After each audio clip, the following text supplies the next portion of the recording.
Hi everyone, I'm Caitlin. Welcome to Twig. Twig is a personal development channel that will help you achieve more success but with less stress. So today we're chatting about Kolb's learning cycle and the Honey and Mumford learning styles. We'll also find out which learning style you are by taking the Honey and Mumford test yourself, so that you'll be able to figure out which learning style you tend towards. And then in the second half of the video, I give you some pointers on what your learning style means and how you can use that information to be able to complete the full learning cycle. If you can complete a full learning cycle and do it many times, that'll accelerate your personal development progress, which is the whole point of this video. So if you like this video, please like it and subscribe to my channel because I'll be making loads more videos like this in the future. So let's get into it.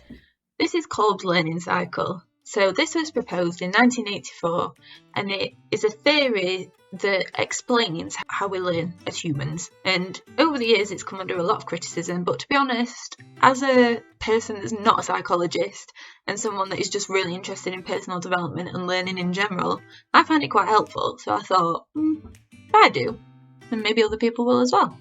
And there's lots of videos on YouTube about Kolb's learning cycle, but I'm putting a personal development slant on it. A lot of the time, people talk about it in like a training sense. So people doing training courses or for teachers. Whereas this is more on a self-reflection angle.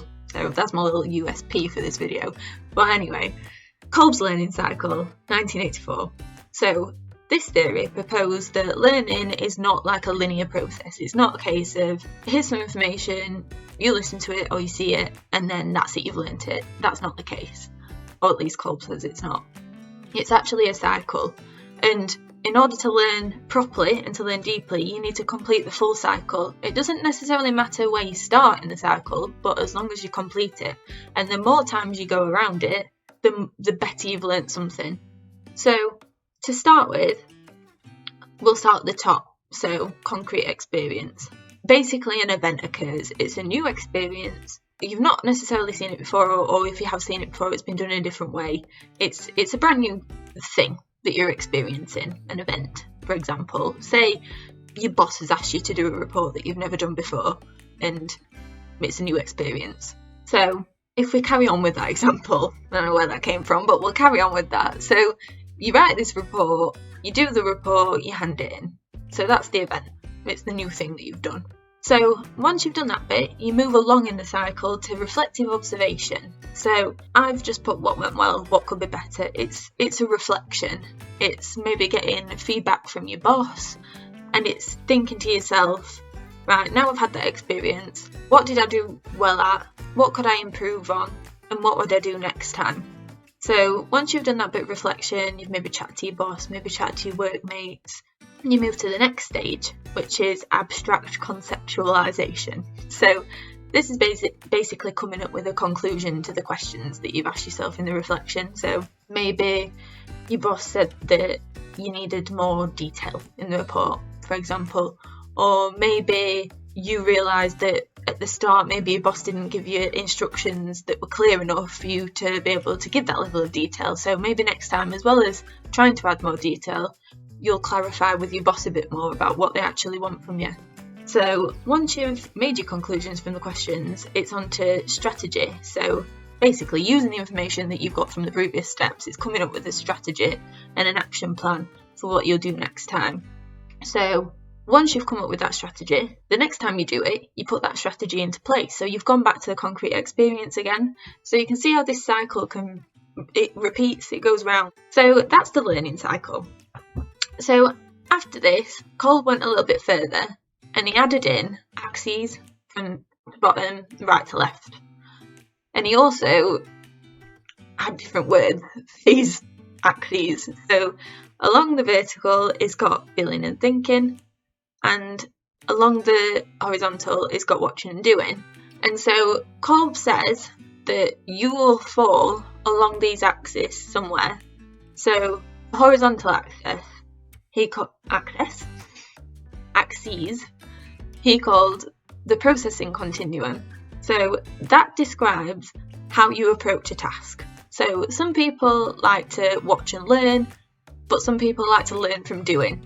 So you will fall along that axis somewhere, and it'll depend on the situation you're in, what task it is, who you're around. You can move around on that axis. It's not a fixed spot.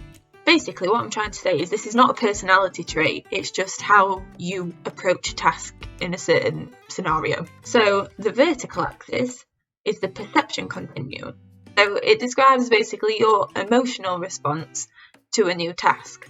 Do you respond by thinking a lot about it, or do you respond by basically having emotions and feelings about it? So, I don't know, to give an example of that, you're approached with a task, you've not done it before, you might feel anxious about it because you've not done it before, whereas other people might see a new task and start thinking how are they going to approach it rather than feeling anxious. It can be positive as well. You might be excited, you might be feeling excited about doing a new task, but the thinking side is basically logical, step-by-step thinking, whereas the feeling side is more of a, feeling. So we move on to the next slide. So Kolb then basically used these two axes to split the graph, if you want to call it that, into 4 quadrants. And the 4 quadrants all describe different learning styles. And so if you fall towards the feeling side of the perception axis and the doing side of the processing axis, then Kolb would call you accommodating. So accommodating learning style, you're feeling and you're doing. The next quadrant is diverging. So that's if you like watching tasks being done and you're diverging, you feel and you watch. So the next quadrant is converging, so you think and do. And the next quadrant is assimilating, so that's think and watch. And so this was kind of like a groundbreaking theory when it was first released, but one of the criticisms of it was, well, that's all well and good, but how do we actually apply that in terms of learning? Like, how do we apply that in practice? And so 2 other guys came along, Honey and Mumford, and they expanded on the research and they tried to make it more applicable to everyday life. So they came up with a Honey and Mumford test, which basically you do a test, you answer a list of questions, you add up the score at the end, and it'll tell you which learning style you are. But that's not all Honey and Mumford did. So they also changed the word, which I think was probably a good thing to do, because it kind of explains more what each learning style is. So instead of accommodating, they said you're an activist, you feel and you do. Instead of diverging, I'm really sorry about that terrible low budget animation. I don't know where that came from. So they replaced the diverging with reflector, because you feel and you watch, so you reflect on a situation. Where's it got? Oh, for God's sake. I'm really sorry about the animation. I'm pretty sure the next one's probably going to do the same thing. Anyway, they replaced convergent by pragmatist, and it's going to do it again. And they replaced assimilating with theorist. So all of these words basically describe learning styles. They're a lot more literal, I think. They kind of do what they say on the tin. So in the next part of the video, I'm going to explain what each of these learning styles are. But first, I want you to do the test so that you know which one you are, so it's more relevant to you. And so once you know that information, I'm going to explain to you what your learning style means and where your stumbling blocks might be on the learning cycle. Because, for example, I'm a theorist, so when I did the test, that's the result I got. It's because I really like understanding concepts understanding the underlying theory behind a new concept. And I really like to understand all of that before I give it a go, before I buy into it. But sometimes, because of that stops me actually doing things. It stops me getting back to the concrete experience and the active experimentation. I don't get that far because I'm so intent on watching other people and kind of thinking and strategizing about what I'm going to do that I never actually get there to do it. That's why it took me so long to start this YouTube channel, because I was just watching all the videos online, learning about how to start a YouTube channel, planning what my videos were going to be, and it's literally taken me years to start filming videos because I'm a theorist. I'm not an activist or a pragmatist. But anyway, let's find out about you. So, pause the video, do the test. The link's in the description. Let's find out what you are. Okay, so now that you're back, it's important for me to note that that test is not a personality test. It doesn't tell you what you are and then that's it, that's who you are forever. You can move around, like I said earlier, you can move around on the axis, and depending on what situation you're in or what task you're doing, you might be completely different. So I said I was a theorist in terms of work and learning, but if we think about cooking or putting together flat pack IKEA furniture, I'm an activist. I don't like reading the instructions. I just go straight in, and a lot of the times I'll put it together wrong or I'll forget an ingredient and I'll just learn from it. That's how I learn with tasks like that. But I couldn't be more opposite when it comes to actual learning, like working. So what I'm trying to say is, depending on who you're interacting with, depending what the task is, depending on lots of different situations, you could be completely different, but in general you will fall towards the style that you got in the test. So let's start with activists. So if you got activists, or if you are an activist, you learn by throwing yourself into the deep end and seeing what happens. So for example, like me with cooking, I'm not really bothered about reading the recipe. I'll just cook it how I think it needs cooking, and if it's wrong, it's wrong. Next time I'll do it differently. But activists like to get stuck into a task and they learn by doing. And they're often quite enthusiastic about new ideas and concepts. They're not resistant to change, so that's a positive for being an activist, because a lot of other types can be quite resistant to change and new ideas. They like what they know, whereas activists know they'll embrace new ideas. But the only issue is they can become quite disinterested with implementation. So if you're an activist, you might have experienced this. You might have lots of new ideas and you might like trying all these different things out. Maybe a good example would be starting lessons when you're a kid. So, I don't know, starting swimming lessons. The idea when it's new is great and exciting, but then when you actually have to work towards the levels and do all the like assessments and stuff, you're a bit more or a bit less interested. So if we keep going with the swimming analogy, actually, activists will be the type of person that would just jump into the pool with no armbands, just literally not, they just jump in. But this is where you can kind of see there might be some consequences, because they won't think about what happens due to their actions until after it happens. And so, for example, if you don't know how to swim and you jump into a deep pool, you might get into trouble. So basically, activists like to jump in to new experiences and new opportunities, but they might not necessarily consider all of the surrounding factors and what the consequences might be. But they learn best when they're involved in new experiences and new opportunities. They enjoy leading groups, so the activists tend to be good leaders, and they prefer to not work individually, and they tend not to enjoy reading and listening exercises. They prefer doing. They prefer just going straight into a task. So that's an activist. Reflectors, on the other hand, so if you got this one, you learn by observing others and collecting facts, and then you'll give an informed opinion based on that information that you've gathered. You like to take time to think about new information, and you don't jump to conclusions. I've just realised a spelling mistake. Reflectors prefer to be given chance to observe and consider all of the possible angles on a situation before being asked to comment. So they can get quite stressed if they've not had time to kind of consider what they're going to say. So basically, if a reflector is asked for their opinion on something and they've not had time to come up with one, to really consider the response, they'll not like that. They tend to speak, and because of that, they tend to speak less often. But when they do speak, the information that they convey is really well thought through and well considered. So if you're a reflector, people might see you as quite a quiet person, but you know that actually your mind is working 10 to the dozen, trying to figure out what to say and to make sure that what you do say is well thought out. So because of this, reflectors tend to not enjoy leading large groups, or groups at all, to be honest.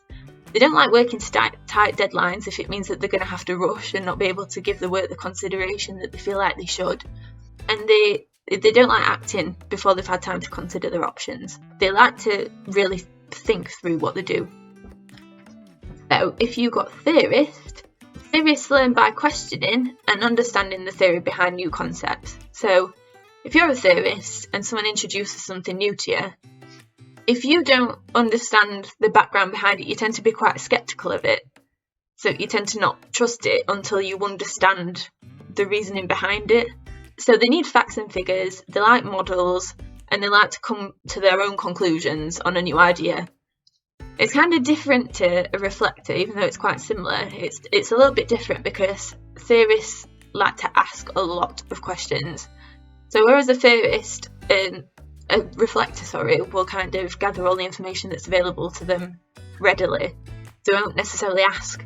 Whereas theorists will ask question after question until they know in their mind that they understand why they're being asked to do a task that they're doing, or till they understand a concept. So they enjoy the challenge of learning complex concepts and find it difficult to accept information that's ambiguous or not fully complete. So if your boss gives you some instructions on a task and they're in a bit of a rush and they don't really talk through properly what they actually want from you, you'd be really uneasy with that because you don't know what the expectations are. And so theorists like to be given a chance to ask questions and prefer to be given clear instructions. They don't want to act before they fully understand the underlying theory, and they don't enjoy being in situations that involve emotions and feelings. They're just logical and step by step. They make good scientists. So the next one is Pragmatist.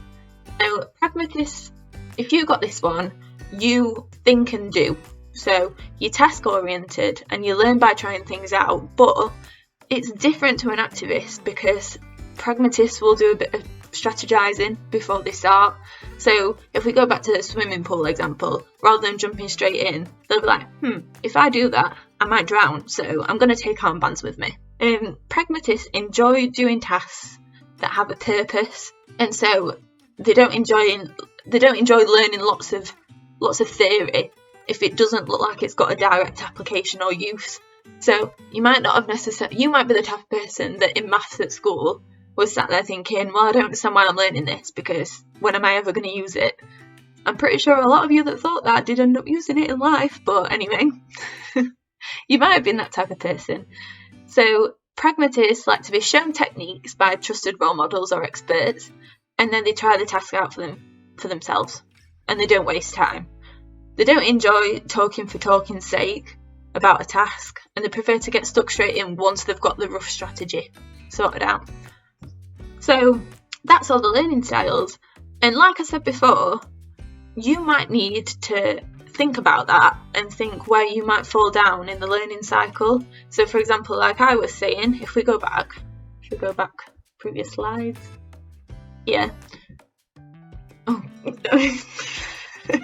anyway, so for example, if you're an activist, you might fall down with thinking and reflecting, so you'll just do and not spend the time reflecting on what you've learned and strategizing for the next time you do it.